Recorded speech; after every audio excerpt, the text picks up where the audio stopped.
उन लड़कों ने मुझे बहुत ज्यादा पैसे दिए और एक रात के लिए ले गए।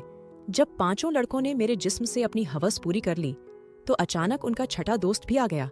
मगर वो जैसे ही कमरे में अंदर आया तो उसकी चीखें निकल गईं, क्योंकि हालात इंसान को वह सब करने पर मजबूर कर देते हैं जिसके बारे में उसने कभी सोचा भी नहीं होता, या यूं कहें कि कभी कभी जरूरत से ज्यादा ख्वाहिशें इंसान को खत्म कर देती है। और मैं भी ना कभी पूरी होने वाली ख्वाहिशों के सफर पर निकल पड़ी ही थी। मैं रात 12 बजे से उस छोटे से कमरे में बिस्तर पर पड़ी हुई थी और एक के बाद एक दूसरे लड़कों ने मुझे नोच डाला था। दर्द अपनी इंतहा पर था, लेकिन यह सब कुछ मैंने अपनी मर्जी से अपनाया था। ना ही मुझे अपने कपड़ों का होश था और ना ही जिस्म में उठने वाली दर्द भरी लहर का। दो ही लड़कों ने मेरा हाल ऐसा कर दिया था कि मेरा सारा तन जख्मी हो गया था।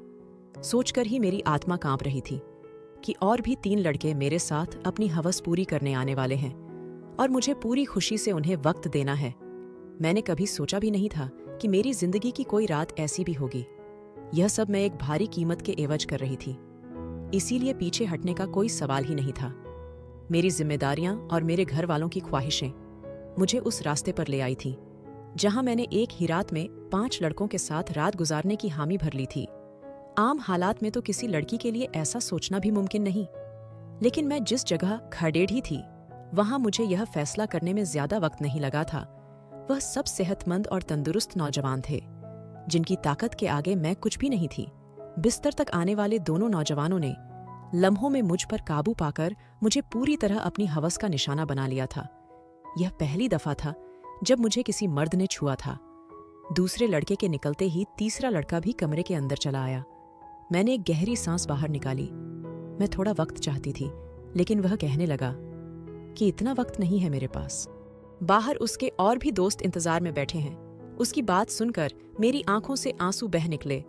वह फौरन ही मेरे पास चला आया और मेरे आंसुओं को नजरअंदाज करता अपनी सिद्धतें मुझ पर बिखेरने लगा। मेरे तन में बर्दाश्त की शक्ति खत्म हो रही थी। मैं बार बार उसे खुद से दूर करने की कोशिश करती, लेकिन वह उतना ही मुझ पर हावी होने लगा। ऐसा लग रहा था जैसे उसे इस खेल में मजा आ रहा हो। मेरे धक्का देने पर वह पहले से भी ज्यादा जोश में मेरे करीब आता, इसलिए अब मैं उसे रोकने की गलती नहीं कर रही थी और खामोशी से खुद पर गुजरने वाली इस कयामत को बर्दाश्त कर रही थी। 1.5 घंटे तक वह अपनी प्यास बुझाता रहा और जाते जाते उसने अपने दांतों के निशान मेरी गर्दन पर छोड़ दिए और कहने लगा कि अगर इसे दोबारा मौका मिला तो वह मेरे साथ दोबारा वक्त जरूर गुजारने आएगा।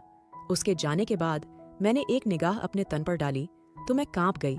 जिस्म का कोई हिस्सा ऐसा नहीं था जहां जख्म मौजूद ना हो। तीसरे नौजवान ने तो हद से ज्यादा मुझ पर जख्म कर मुझे जख्मी कर दिया था। जगह जगह उसके दांतों के निशान पड़ चुके हैं। और फिर बचे उन 2 लड़कों ने भी 1-1 घंटा मुझे इसी तरह अपनी हवस का निशाना बनाए रखा। उन लोगों को मुझ पर जरा भी रहम नहीं आया था, और आता भी क्यों। उन्होंने एक बड़ी रकम के बदले मेरी एक रात खरीदी थी। वह तो अपना अपना हिस्सा वसूल कर रहे थे और यह एक रात मेरी जिंदगी की काली घनी रात बन गई थी। मेरा हाल ऐसा था कि मुझे कुछ होश ही नहीं रहा था। मैं खुद से करवट बदलने के काबिल भी नहीं रही थी। आहिस्ता आहिस्ता तकलीफ से मेरी आंखें बंद होने लगी थीं और तभी ही उन लड़कों ने मुझे बताया कि उनका एक छठा दोस्त भी आ गया है। मुझ में इतनी हिम्मत भी बाकी नहीं बची थी कि मैं उन्हें इनकार कर पाती या इस बात का विरोध कर सकती। जैसे ही छठा लड़का कमरे में दाखिल हुआ और मेरे बिस्तर के करीब आया तो मुझे देखकर उसकी चीखें निकल गई। उसकी चीखें क्यों निकली, वजह जानकर आपके भी रोंगटे खड़े हो जाएंगे। मेरा नाम मधु है और मेरी उम्र सिर्फ 22 साल थी। मैंने ग्रेजुएशन कर रखी थी, लेकिन आज के दौर में ग्रेजुएशन कुछ भी नहीं होती। लोग बीएड करके भी डिग्रियां हाथों में लिए सड़कों की धूल समेट रहे होते हैं। इस बात का सही तरीके से अंदाज मुझे उस वक्त हुआ जब मैं नौकरी की तलाश के लिए निकली। हर कंपनी के आगे नौजवानों की एक बड़ी सी लाइन लगी होती है जो अपनी बारी के इंतजार में थे। ऐसे में मुझ जैसी लड़की को नौकरी कहाँ मिल सकती थी, जिसके पास ना ही तजुर्बा था और ना ही कोई बड़ी डिग्री। मगर नौकरी ढूंढना मेरी सबसे बड़ी जरूरत बन चुकी था, क्योंकि बाबा के स्वर्गवास ने हमारी कमर तोड़ दी थी। बाबा घर में एक अकेले ही कमाने वाले थे और हम 3 बहनें बिन ब्याही घर में मौजूद थीं। मेरी बड़ी बहन पढ़ी लिखी नहीं थी, इसीलिए कमाने की जिम्मेदारी उसकी बजाय मेरे कंधों पर आ गई थी। मैं घर से बाहर निकली तो मेरे होश ठिकाने आ गए। मैं तो बाहर की दुनिया को बहुत आसान समझ रही थी, लेकिन अब मुझे समझ आया था कि बाबा कितने जतन करके हमारे लिए रोटी कमाते थे। मैं हमेशा ही बाबा से इस बात पर नाराज रहती थी कि वह हमारी ख्वाहिशें पूरी नहीं करते। मेरी नाराजगी पर बाबा का चेहरा हमेशा उतर जाता। वो बड़ी मोहब्बत से मुझे पुकार कर कहते, मधु बेटी, तू फिक्र ना कर, एक दिन तेरे भाग भी जाग उठेंगे। लेकिन मुझे वो दिन अपनी किस्मत में आता नजर ही नहीं आता था। और फिर बाबा नींद में ही ईश्वर को प्यारे हो गए। और जब हम पर सुबह यह बात खुली कि बाबा हमारे बीच नहीं रहे हैं, तब हमें इस बात का एहसास हुआ कि बाबा हमारे लिए कितने अहम थे। जब तक वह हमारे सरों पर मौजूद थे, कम से कम दुनिया की बुरी नजरों और रोटी जैसी बुनियादी जरूरत से तो हम वंचित नहीं थे। बाबा के निधन के कुछ दिन बाद तक तो आस पड़ोस वालों और खानदान वालों ने हमारी मदद की, लेकिन आहिस्ता आहिस्ता सभी अपनी जिंदगियों में बिजी हो गए। आज के दौर में कौन किसी का पेट पाल सकता है। मजबूरन मुझे ही नौकरी की तलाश के लिए घर से निकलना पड़ा और मुझे समझ आ गया कि औरतों के लिए बाहर की दुनिया किस कदर मुश्किल है। किसी भी कंपनी में मुझे नौकरी नहीं मिली थी। हर कंपनी के बाहर हजार हजार नौजवान पहले ही खड़े होते। मैंने स्कूलों का रुख किया तो यह देखकर मेरी हालत खराब हो गई कि आधे दिन से भी ज्यादा काम करने के बदले सिर्फ 6,000 मिल रहे थे, जिसमें से घर के बिल में सारे रुपए चल जाते। इसमें भी हर स्कूल वाले मुझसे मेरा तजुर्बा पूछते और मेरा मुंह खाली रह जाता। बहुत तलाश करने के बावजूद भी कोई नौकरी ना मिली तो मेरी एक दोस्त के भाई के जरिए से मुझे एक पिज्जा हाउस में वेटर की नौकरी मिल गई। यह शहर के एक भीड़ भाड़ इलाके में बना हुआ पिज्जा हाउस था, जहां हर वक्त ही मर्दों की बहुत ही ज्यादा भीड़ रहती थी। काले रंग का फिटिंगदार पेट कोट मेरे हवाले कर दिया गया, जिस पर पिज्जा हाउस का नाम लिखा था, और मुझे अगले दिन से ही नौकरी पर बुला लिया गया। उस नौकरी के बड़े अजीब अजीब से काम थे जो मुझे पूरे करने थे। उन्हें एक मॉडर्न सी लड़की वेटर के नाम पर चाहिए थी, जिसके छोटे छोटे से बाल कंधों पर फैले हुए हो और वह बहुत सारा मेकअप करके डाइनिंग हॉल में खड़ी हो। मैं यूनिफॉर्म अपने बैग में डालकर वापस घर लौट आई थी। मैं अभी तक फैसला नहीं कर पाई थी कि मुझे यह नौकरी करनी है या नहीं, क्योंकि यह मेरे लिए एक बहुत ही मुश्किल काम था। बाबा की मौजूदगी में कभी बिना जरूरत घर से निकलने की नौबत भी पेश नहीं आई थी, और पिज्जा हाउस में तो इतने सारे मर्दों के बीच इतने तंग कपड़े पहनकर खड़े होना मेरे लिए एक बहुत ही घुटन भरा काम था। मगर भूख इंसान से सब कुछ करवा ही लेती है।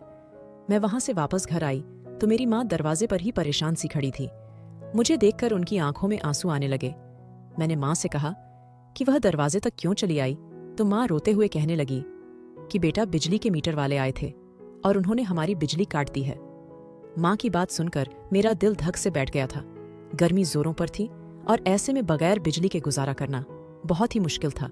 लेकिन पिछले 2 महीने से हम बिल नहीं चुका पाए थे और शायद इसीलिए हमारी बिजली काट दी गई थी। माँ के आंसू ने मेरे लिए फैसले को बहुत आसान कर दिया था।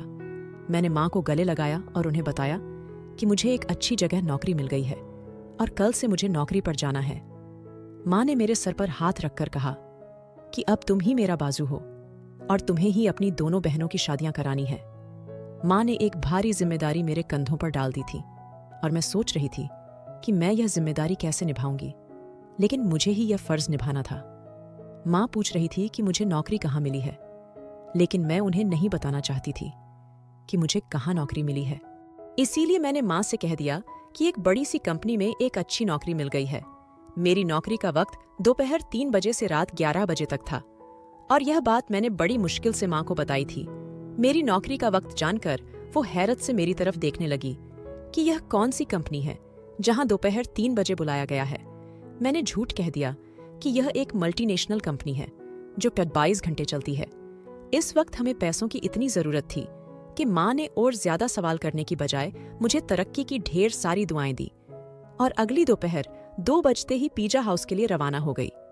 मुझे क्या खबर थी कि यहाँ से मेरी किस्मत मुझे कहाँ ले जाने वाली है। मैंने अपना यूनिफॉर्म पिज्जा हाउस में आकर बदली थी। मैनेजर ने मुझे पिज्जा हाउस के दरवाजे के करीब ही खड़ा कर दिया और कहने लगा, आज तुम्हारा पहला दिन है, इसीलिए तुम हर आते जाते को इज्जत से वेलकम करोगी। और गुस्सा होकर कहा कि यह कैसा मुंह उठाकर आ गई हो, जाओ पहले मेकअप करो। मैनेजर की बात सुनकर मैं शर्मिंदा हो गई, क्योंकि मेरे पास मेकअप नहीं था। वहां मौजूद एक दूसरी लड़की ने अपने मेकअप से मुझे गहरी सुर्खी लगाई। वह बड़ी तेजी से मेरे चेहरे पर अपना हाथ चला रही थी और उसके बाद जब मैंने आईने में खुद को देखा तो हैरान रह गई। मुझे मालूम था कि मैं खूबसूरत हूं और मेरा रंग भी बहुत साफ है, लेकिन थोड़े से मेकअप के बाद मैं पूरी तरह निखर गई थी। मैं खुद को आईने में देख रही थी जब वह लड़की कहने लगी कि यह लोग खूबसूरती देखकर ही तो यहाँ रखते हैं, वरना काम करने को तो बहुत से लोग मिल जाते हैं। मैं जान गई थी कि यह नौकरी मुझे मेरी काबिलियत की वजह से नहीं, बल्कि खूबसूरती की वजह से मिली है। नौकरी का यह पहला दिन मेरे लिए बहुत ही भारी था। मैं 3 बजे से दरवाजे पर खड़ी आने जाने वाले मर्द और औरतों को वेलकम कर रही थी। यहाँ औरतों की तादाद कम ही आती थी, ज्यादातर मर्द ही आ रहे थे।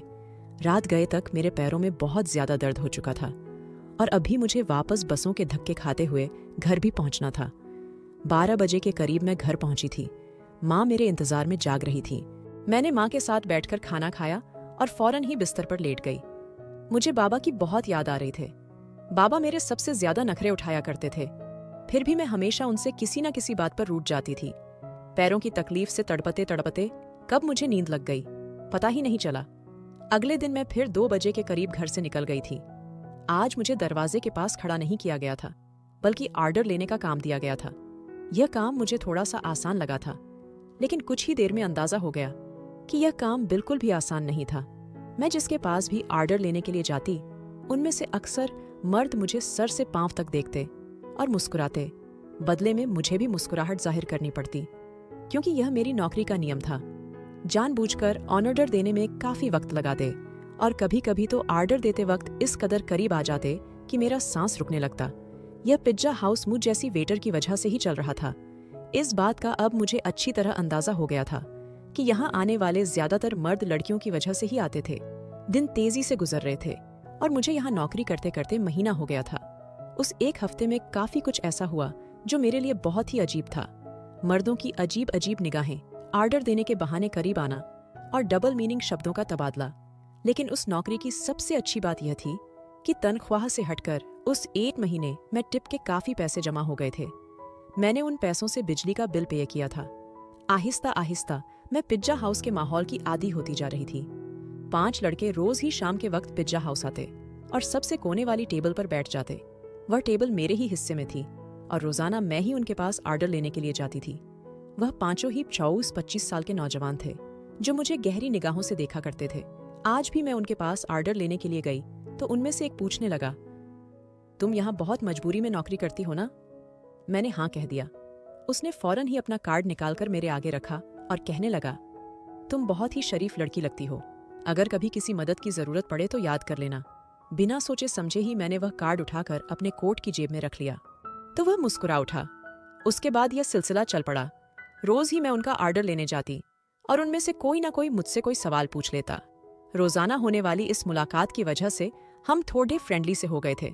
दूसरा महीना भी पलक झपकते ही गुजर गया था और फिर माँ ने एक दिन मुझे बताया कि तुम्हारी बड़ी बहन के लिए बहुत अच्छा रिश्ता आया है और वह लोग जल्दी शादी करना चाहते हैं।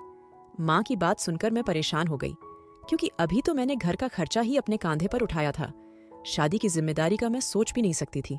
माँ कहने लगी, तू अपनी कंपनी से लोन ले लो।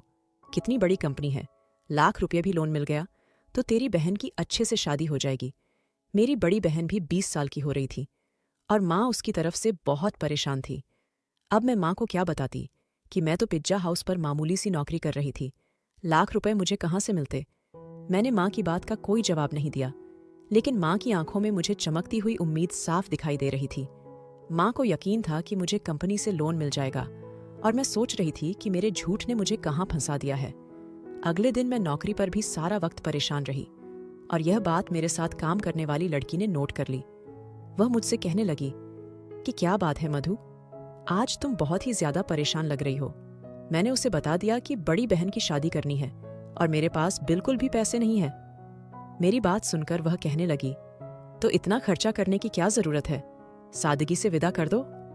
उसकी बात सुनकर मैं सोच में पड़ में गई। वह ठीक ही तो कह रही थी, इतना मसला बनाने की जरूरत ही क्या थी। घर आकर मैंने माँ को यही मशवरा दिया कि वह सादगी से बहन की विदाई कर दे, लेकिन मेरी बात सुनकर माँ कहने लगी कि हर किसी को हमारे मसलों की जानकारी नहीं है। लड़के वालों ने पहले ही दहेज के नाम पर एक लंबी लिस्ट थमा दी है और अगर मैंने खाली हाथ तेरी बहन को विदा कर दिया तो उसके ससुराल वाले सारी जिंदगी उसे बातें सुनाते रहेंगे। माँ की बात सुनकर मुझे गुस्सा आ गया और मैंने कहा कि ऐसी जगह दीदी की शादी करने की जरूरत ही क्या है। मेरी बात सुनकर माँ नाराज हो गई और कहने लगी, ना जाने कैसे कैसे करके तेरी बहन का एक अच्छी जगह से रिश्ता आया है और तू इसमें भी नुक्स निकाल रही है। अगर आज तेरा बाप जिंदा होता तो मुझे तेरी मिन्नत ना करनी पड़ती। वह खुद ही अपनी बेटी के लिए कैसे भी करके रकम जमा कर लेता। माँ की आंखों में आंसू आ गए थे और उनकी बात ने मेरा दिल भी दुखा दिया था। वह ठीक ही कह रही थी। अगर बाबा जिंदा होते तो वह किसी भी तरह पैसे जमा कर ही लेते। मैंने माँ को गले लगा लिया और उनसे वादा कर लिया कि मैं जल्द ही पैसों का इंतजाम कर लूंगी। मैं खुद भी नहीं जानती थी इतने सारे पैसे मुझे कहाँ से मिलेंगे। बाप का साया वाकई औलाद के लिए बहुत बड़ा आशीर्वाद होता है। वह अपनी जान पर खेलकर भी औलाद को जिंदगी के सारे सुख देता है और मेरे लिए अपने बाप की जगह लेना बहुत ही मुश्किल था। दिन यूं ही परेशानी में गुजर रहे थे। मैंने पिज्जा हाउस के मैनेजर से पैसों की बात की थी, लेकिन मेरी बात सुनकर जिन नजरों से उन्होंने मुझे देखा था, मैं खुद ही जमीन में गड़ गई थी। वह लड़के अब भी रोजाना पिज्जा हाउस आते थे। मैं उनका ऑर्डर लेने गई तो उनमें से एक कहने लगा, क्या बात है, आज तो आपका चेहरा बिल्कुल ही उतरा हुआ है। उसकी बात सुनकर ना जाने क्यों मेरी आंखों में आंसू आ गए थे। वह बार बार पूछने लगा कि मैं उसे अपनी परेशानी बताऊं। ना चाहते हुए भी मैंने उसे अपना मसला बता दिया था, क्योंकि मुझे भी किसी ऐसे इंसान की तलाश थी जिसके आगे मैं खुलकर अपना दर्द बयान कर सकूं। मेरी बात सुनकर उनके चेहरे पर मुस्कुराहट आ गई और वह कहने लगे कि इतनी छोटी सी बात के लिए आप इस कदर परेशान हैं। हमने आपको अपना कार्ड इसीलिए दिया था कि कोई भी परेशानी हो तो आप हमें याद कर ले। मैं हैरत से उनके चेहरे देखने लगी। मैं यह सोच भी नहीं सकती थी कि वह 5 अजनबी लड़के मुझे पैसे दे सकते हैं, लेकिन उन पांचों ने फौरन ही मुझे लाख रुपयों की ऑफर कर दी। मैं उनकी तरफ देख रही थी।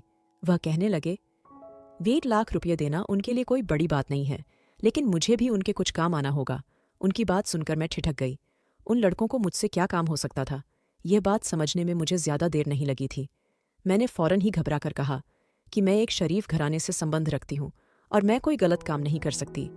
वह हंसकर कहने लगे कि हमने सिर्फ पेशकश की है, कबूल करना ना या ना करना आपकी मर्जी है, लेकिन आज के दौर में 1 लाख आपको कोई भी नहीं देगा, चाहे वह आपका करीबी रिश्तेदार ही क्यों ना हो। बात तो उनकी भी बिल्कुल ठीक थी, लेकिन मैं अपनी इज्जत गिरवी रखकर लाख रुपया हासिल नहीं करना चाहती थी, इसलिए मैंने उन्हें साफ इनकार कर दिया। मैं हालात से पूरी तरह थक चुकी थी और ऐसे ही थकी हारी जब लौटकर घर आई तो मेरी माँ और बहन मेरे इंतजार में थी। माँ ने बताया कि दीदी के ससुराल वाले 1 महीने बाद ही शादी की बात कर रहे हैं और वह दीदी के साथ साथ छोटी को भी अपने छोटे बेटे के लिए लेना चाहते हैं। इसी तरह एक खर्चे में दोनों शादियां हो जाएंगी। छोटी के रिश्ते का सुनकर जहां मुझे खुशी हुई थी, वही 1 महीने का वक्त सुनकर मेरी जान निकल गई थी। पैसों का कोई इंतजाम ना हो सका था और माँ मुझसे उम्मीद बांधे बैठी थी। मैंने एक नजर अपनी दीदी के चेहरे पर डाली, जहां बहुत समय बाद खुशी की रौनक नजर आ रही थी। मैं भी दीदी के ससुराल वालों से मिली थी। वह लोग वाकई बहुत अच्छे लोग थे, लेकिन आज के दौर में सादगी और बगैर दहेज के कौन दुल्हन विदा करवाता है। वह भी इसी समाज में रहने वाले थे। मैं अपनी बहनों की खुशी को हमेशा कायम देखना चाहती थी।